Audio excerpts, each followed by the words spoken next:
mesti ingin berfokus bersama-sama untuk kita patuhi PKP, PKPB, PKPP. Ya, jadi sebab kita tengok dalam kalangan masyarakat kita nampaknya semakin alba dan ada juga yang tidak ambil peduli ataupun mengambil ringan terhadap SOP yang telah pun dikeluarkan. Jadi kita tahu apa sebenarnya yang berlaku sekarang dalam kalangan masyarakat kita. Apatah lagi esok akan bermulanya PKP, PKPB, PKPP seperti mana yang telah diumumkan semalam. Betul. Okey, jadi dan untuk kita memperhatikan perkara ini dan kita bersama-sama memahami situasi sebenar mengapa keadaan peningkatan trend peningkatan kes COVID-19 ini semakin berlaku dalam negara kita dan ianya satu situasi yang agak membimbangkan. Jadi kita bawakan di studio sekarang ini Dr. Nonirwandi Mat Nordin, pensyarah kanan Pusat Pengajian Perang Saraf Media dan Informasi UiTM. Assalamualaikum Doktor. Ya. Okey, baik Doktor. Pertama sekali mungkin dari segi pemerhatian Doktor lah sepanjang kita PKP yang awal dahulu sampailah implementasi yang kali kedua esok ini. Trend kepatuhan masyarakat itu bagaimana sebenarnya dan apa sebenarnya yang merubah pendirian masyarakat itu terhadap sama ada nak patuh ataupun tidak kepada SOP yang telah pun dikeluarkan? Kita melihat, kalau kita lihat di awal bagaimana COVID-19 ni bermula, kita lihat masyarakat pada mulanya agak risau kerana awalnya kan ia ada benda yang baru, perkara yang baru daripada Mac 2020 apabila kita lihat benda itu berlaku dalam negara kita dan akhirnya dalam satu tempoh kita berjaya mencapai satu angka sifar tidak silap saya pada bulan Julai lebih kurang pada 2020 dan ini memberikan satu bentuk penghargaan kepada masyarakat dan frontliner kita bagaimana negara mampu untuk mengatasi pandemik COVID-19 sekurang-kurangnya untuk mengurangkan atau meratakan graf penularan COVID-19 pada masa itu.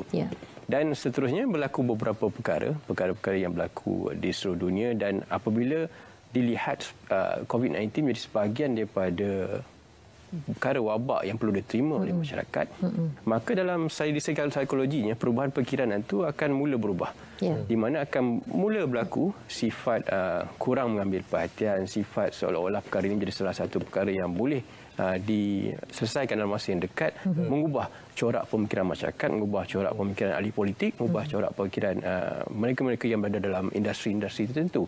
Dan ini mengakibatkan berlaku kembali peningkatan COVID-19 dan kalau kita lihat trend COVID-19 ni dalam negara kita ni agak unik. Kan ia mula dengan satu penularan di kalangan warga tempatan dan berjaya diratakan gelar penularan itu dengan perintah kawalan pergerakan yang adakan pada awalnya. Dan ini bukan satu inovasi yang menarik daripada pihak Kementerian Kesihatan dan Majlis Kesihatan Negara melalui perintah kawalan pergerakan dan kita ada perintah kawalan pergerakan diperketatkan di beberapa kawasan tertentu dan pengusiran parti-parti dan akhirnya berlaku satu proses-proses seperti pilihan raya yang berlaku dan sebagainya dan membawa pada penularan COVID-19 itu di sektor-sektor tertentu dan antaranya adalah di kalangan pekerja asing yang merupakan pemangkin kepada penularan COVID-19 4 digit pada hari ini. Itulah kita lihat dalam kebelakangan ini peningkatan kes secara mendadak. Ianya merupakan satu fenomena yang sangat membimbangkan dan kita dapat lihat juga kluster-kluster baru yang wujud kebelakangan ini daripada aktiviti sosial, daripada perhimpunan awam dan juga melalui kluster daripada tempat-tempat kerja. Kita sering menyatakan sebelum ini untuk kempen 3C, 3W, hashtag kita jaga kita. Namun persoalannya dekat sini apa yang berlaku sebenarnya? Adakah masyarakat lupa terhadap perkara-perkara seperti yang kita war-warkan sama ini yang perlu kita amalkan dalam hal ini terhadap risiko jangkitan COVID-19? Salah satu perbincangan yang menarik kerana kita lihat pada dasarnya apabila negara memulakan mekanisme pengawalan COVID-19 menggunakan perintah kawalan pergerakan, menggunakan akta penghalau penyakit, kita berjaya sebenarnya meratakan graf penularan COVID-19 dengan agak baik. Malah kita dipuji oleh pihak kesihatan sedunia WHO atas bagaimana sistem kesihatan Malaysia yang beroperasi dengan boleh dikatakan hampir cukup sempurna dan optimum. Tetapi apabila baru-baru ini kita menghadapi permasalahan dengan kluster pekerja asing di mana terdapat majikan-majikan yang tidak menggunakan ataupun tidak mengaplikasikan aplikasi standard di tempat-tempat kerja khususnya di kawasan berasrama yang agak padat, penempatan warga asing dan ini mengakibatkan R0 tu naik dengan secara mendadak. Dan sudah tentunya ia diburukkan lagi dengan kebiasaan warga tempatan masyarakat kita yang mula merasakan COVID-19 ini satu benda yang boleh diselesaikan. Mereka tidak mengambil ringan tetapi atas dasar tekanan ekonomi, keselamatan ekonomi yang dibuka dan satu tindakan yang bijak tetapi kita harus melakukan pengawalan maka ia merebak dan mengakibatkan pada masa ini berlaku 4 digit. Jadi inilah masanya untuk kita kembali menunjukkan sama ada kita mampu untuk melakukan apa yang telah dilakukan sebelum ini. Mungkin sedikit alpah, mungkin berlaku sedikit kelonggaran, mungkin berlaku sedikit keterujaan. Bayangkan apabila terikat dalam satu sistem ataupun satu regulasi yang agak lama, dari segi fitrah manusia sudah tentunya memerlukan sedikit perubahan, memerlukan sedikit anjakan. Dan untuk memastikan ekonomi itu dijana semula, kita lihat bagaimana berlakunya penjaja-penjaja kecil, peniaga-peniaga mula berniaga, dan ini memberikan satu kelegaan awal.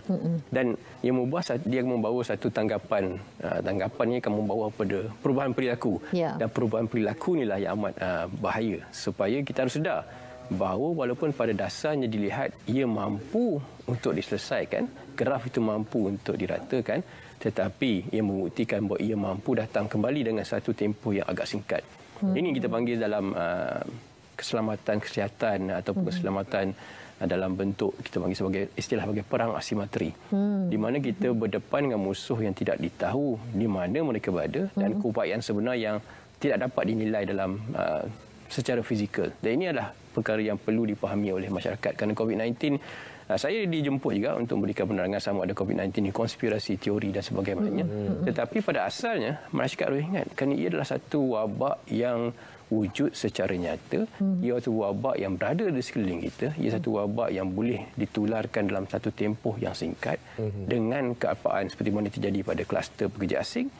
Awalnya September 2020, pekerja asing lebih kurang hampir ber 70%, dan kini warga tempatan, termasuk seperti yang saya kata tadi di kluster tempat kerja. Baik, dan dalam masa yang sama juga menerusi Facebook daripada Datuk DG kita sendiri sebenarnya telah mewar-warkan tentang apa yang kita takutlah, maknanya varian pada United Kingdom yang nampaknya telah pun dikesan, mutasi protein spike yang telah dikesan di Malaysia semalam lebih kurang 11 malam sebenarnya dibawakan perkembangan tersebut. Jadi dengan adanya berita ini, bagaimana dari segi aspek reaksi dan juga kesan impaknya kepada masyarakat dalam aspek pematuhan kepada SOP itu? Saya rasa kita kena berbangga dengan Majlis Keselamatan Negara, Kementerian Kesihatan, kerana daripada dalam sidang Majlis Keselamatan Negara, di mana sidang Keselamatan Negara ini dipengerusikan oleh Perdana Menteri kita bersama dengan Ketua Pengarah Keselamatan Negara dan juga menteri-menteri agensi-agensi berkaitan, hampir semua penguatkuasa ada di situ. Dan ini diputuskan bahawa sudah tiba masanya supaya PKP ini dilaksanakan atas beberapa faktor.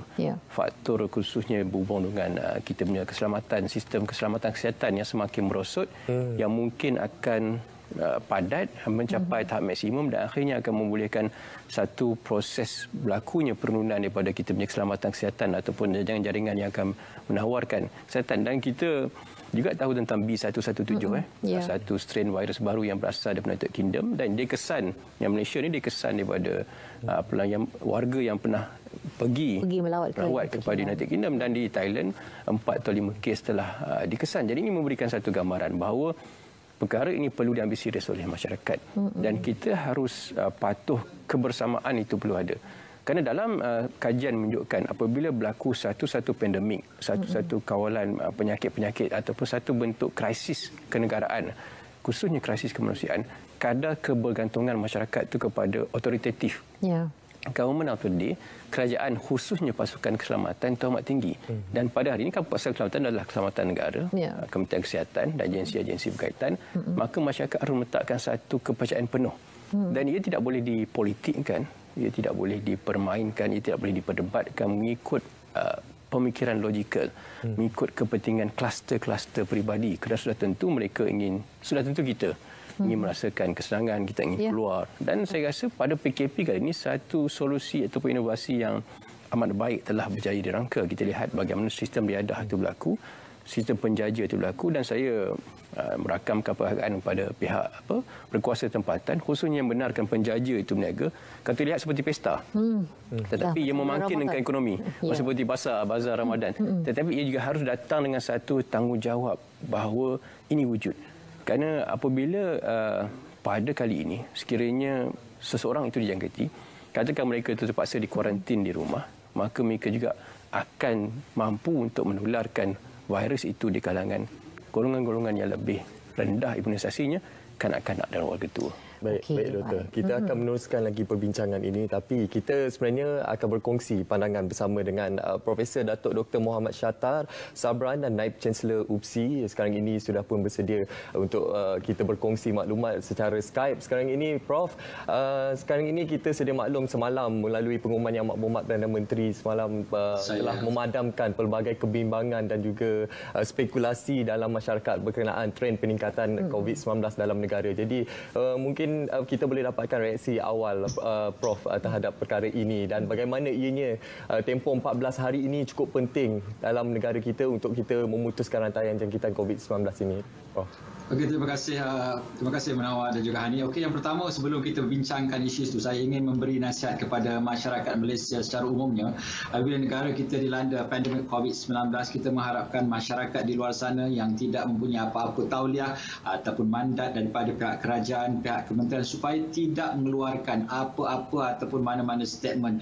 Kerana statement-statement yang dikeluarkan tanpa asas dia akan menimbulkan kecelaruan, kegelisahan dan mungkin panik dalam kalangan masyarakat. Jadi kita mengharapkan masyarakat juga bila menerima mana-mana berita daripada individu-individu yang tidak bertauliah ataupun tidak mendapat mandat daripada kementerian ataupun kerajaan, kita tidak boleh mengambilnya secara serius ataupun mengambilnya sebagai fakta. Berkenaan dengan apa yang telah diumumkan oleh Yang Amat Berhormat Perdana Menteri semalam, ia merupakan satu wake up call pada kita, satu peringatan yang serius daripada Yang Amat Berhormat Perdana Menteri supaya kita masyarakat Malaysia tidak mengambil mudah terhadap apa yang berlaku dalam negara. Dalam negara, pihak kerajaan, pihak MKN telah pun memperkenalkan pelbagai SOP untuk memastikan rantaian COVID-19 yang melanda negara dapat diputuskan. Tetapi kita sebagai rakyat Malaysia, terutamanya warga, mahasiswa, mahasiswi yang ada dalam negara kita, kita tidak boleh mengambil mudah terhadap peringatan tersebut dan kita tidak boleh meletakkan tanggungjawab untuk mengekang jangkitan rantaian COVID ini kepada pihak kerajaan ataupun agensi-agensi kerajaan saja. Kita sebagai individu, sebagai rakyat Malaysia perlulah mempunyai komitmen dan kesungguhan sendiri untuk memastikan taxline kita jaga kita itu dapat direalisasikan dengan jayanya. Saya yakin kalau setiap individu, setiap warga Malaysia melaksanakan, mengaplikasikan SOP yang telah diperkenalkan kepada diri kita secara serius, saya yakin jangkitan ataupun kes-kes baru yang terlihat pada hari ini dapat kita turunkan secara mendadak dalam masa yang terdekat, sama seperti mana yang pernah kita lakukan di awal tahun 2020 yang lepas. Okey, baik. Dalam masa yang sama juga, kita tahu bahawa dengan situasi yang ada ini tidak boleh ditangguhkan lagi dari segi proses pembelajaran generasi muda kita ini, sebab ilmu tu penting. Ilmu dan adab tu perlu diselarikan juga dengan pembelajaran yang akan dilalui di zaman persekolahan dan begitu je di universiti, IPT dan juga IPTS. Dan bagaimana kelonggaran yang telah diberikan untuk diimplementasikan pada tahun ini dengan adanya PKP tetapi pembelajaran itu tak diteruskan. Bagaimana ia akan dapat membantu keseluruhan sistem yang ada dan dari segi kemasukan pelajar-pelajar. Sekarang ni kita tengok pelajar tingkatan 5 contohnya tidak dapat melalui SPM seperti secara normal, tetapi tahun ni sepatutnya mereka memasuki universiti seperti biasa tapi tidak dapat dilakukan seperti mana kebiasaannya. Jadi apa pandangan balas daripada Prof Datuk tentang perkara ini? Okey, yang pertama memang kita sedia maklum bahawa apa yang berlaku dalam negara kita telah mengubah banyak landscape pengajian dan sebagainya. Tarikh kemasukan pelajar-pelajar terpaksa diubah suai dan sebagainya. Dan ini merupakan satu perkara biasa kepada kita kerana perkara-perkara yang berlaku yang tidak dapat kita jangka perlu kita terima dan kita boleh membuat modifikasi terhadap sistem kita. Tapi apa yang lebih penting adalah kita untuk memastikan bahawa keselamatan, kesihatan pelajar-pelajar kita itu terjamin dan terjaga. Itu sebab penundaan tarikh kemasukan universiti, tarikh penundaan peperiksaan itu merupakan perkara yang kurang signifikan jika dibandingkan dengan nyawa pelajar-pelajar yang signifikan. Itu sebab langkah kerajaan membuat penundaan. Walau bagaimanapun kita mengharapkan pelajar-pelajar yang terlibat mengambil kesempatan dari penundaan ini untuk memperlengkapkan diri mereka dengan sebaik mungkin terhadap aspek yang akan diuji ataupun yang akan dilakukan peperiksaan. Jadi kita mengharapkan masa ini merupakan blessing pada mereka. Mereka telah diberikan masa yang secukupnya untuk mengulang kaji jika ada dalam kalangan mereka yang tidak sempat mengulang kaji sebelum ini. Dan saya yakin pendedahan yang telah diberikan oleh pandemik COVID-19 ini kepada warga pelajar untuk mempelajari secara bersedia ataupun self-student centered learning, dia akan meningkatkan lagi daya kreativiti ataupun daya penyelesaian masalah pelajar masing-masing dan dalam masa yang sama meningkatkan jati diri ataupun kompetensi profesi mereka dalam konteks pembelajaran. Baik Prof, mungkin sedikit nasihat ataupun saranan daripada Prof sendiri kepada masyarakat berkenaan pematuhan SOP khususnya dalam tempoh 14 hari yang cukup penting ini Prof. Okey, seperti mana yang saya sebut, kita tidak boleh meletakkan 100% beban ataupun tanggungjawab untuk mengekang penjangkitan COVID ini kepada pihak kerajaan ataupun kementerian ataupun pihak agensi. Kita sebagai rakyat Malaysia perlu memastikan setiap SOP yang telah diperkenalkan oleh pihak kerajaan itu dilaksanakan, sama ada kita dipantau ataupun tidak dipantau, kerana perkara ini kita lakukan adalah untuk memastikan gejala ini tidak berterusan, dan yang lagi-lagi penting, kita mahu Malaysia kembali kepada asal seperti mana yang telah kita kecapi semenjak kita mencapai kemerdekaan. Ya, baik. Terima kasih banyak Prof. Dato' bersama kita pada pagi ini. Terima kasih Hani dan Chung Han Menawar. Ya, baik, itu dia Prof. Dato' Muhammad Shatta Sabran, Naib Chancellor UPSI bersama kita berkongsi juga tentang aspek pendidikan juga. Jadi dengan masa yang kita ada ni, Doktor, mungkin kita boleh bawakan sedikitlah saranan dan juga pesanan kepada semua bagaimana untuk kita sama-sama menghadapi PKP untuk kali yang kedua ini, dan supaya kita berjaga-jaga dan tidak mengambil mudah tentang SOP yang telah pun digariskan, supaya tidak ada lagi gelombang yang seterusnya pula. Saya rasa kebersamaan itu kita penting untuk kita harus mengakui bahawa kewujudan pandemik COVID-19 adalah satu perkara yang nyata, adalah satu bentuk perang asimetri yang akan berada dalam jajaran masyarakat kita dalam satu tempoh masa yang akan lama, dan usaha yang dilakukan oleh pihak Majlis Keselamatan Negara di bawah Sidang Keselamatan Negara dengan agensi-agensi di bawah Perdana Menteri dan sebagainya perlu diiktiraf oleh masyarakat. Dan masyarakat tidak terus terjebak dengan satu polemik seperti mana kita polemik terbaru tentang vaksin. Kerana vaksin harus melalui proses tertentu. Regulasi farmasi negara, kawalan-kawalan dan sebagainya. Jadi ini harus diiktiraf, dan pengiktirafan ini akan membawa pada satu bentuk kebersamaan dan membawa polemik tertentu, politik, perkara-perkara yang didebatkan secara tidak nyata dalam masyarakat dihentikan, dan kita mampu untuk menurunkan COVID-19. Ia adalah nyata, ia perlu dilakukan sekarang. Kerana tidak, 5 hingga 8,000 kes adalah mustahil untuk frontliner kita, mustahil untuk keselamatan kesihatan kita, dan mustahil untuk kita warga tempatan untuk mengelakkan pandemik COVID-19 apabila ia telah mencapai capai tahap yang sukar untuk dibendung dalam masyarakat. Dan kita semaklum semalam Yang Berhormat Perdana Menteri juga turut menyeru dan mengajak pemimpin masyarakat dan komuniti untuk menjaga dan melindungi komuniti masing-masing daripada menjadi pusat penularan pandemik COVID-19. Jadi nasihat doktor berkenaan kepentingan pemerkasaan komuniti dalam hal ini untuk kita memutuskan rantaian jangkitan COVID-19. Saya rasa majikan-majikan perlu mainkan peranan. Kita lihat bagaimana majikan yang melanggar SOP, khususnya tentang warga asing yang bekerja dalam negara kita. Majikan-majikan harus akur dan faham bahawa dalam untuk mencapai satu bentuk optimum seperti mana dikatakan oleh Prof tadi, inovasi itu penting.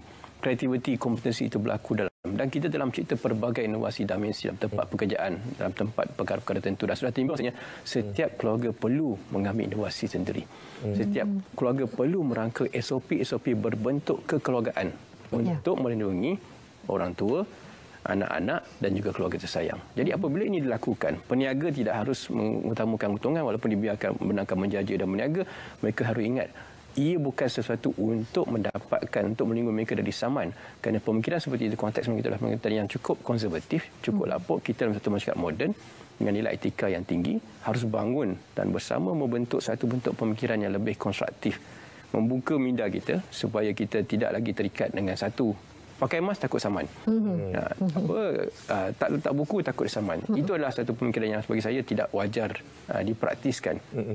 Berubah, dan kita rasa rakyat Malaysia telah menunjukkan mereka mampu untuk melakukannya, dan tidak mustahil. Tidak akan mencapai angka 2 digit dalam masa selepas 14 hari ini, insya-Allah. Insya-Allah. Jadi kita harus optimis ya, dan seperti yang dinyuarakan doktor, maknanya kalau kita nak pakai mask, kita nak pastikan kita patuh SOP, bukan kerana kita takut disaman, dikomen dan sebagainya, tetapi adalah dasar tanggungjawab untuk memastikan kita dapat menyeimbangi situasi keadaan sekarang ini, sebab sekarang kita tengah berperang lagi ya, perang kita belum tamat. Kita nak pastikan ada keseimbangan dari segi aspek kesihatan dan juga ekonomi akan terus berjalan.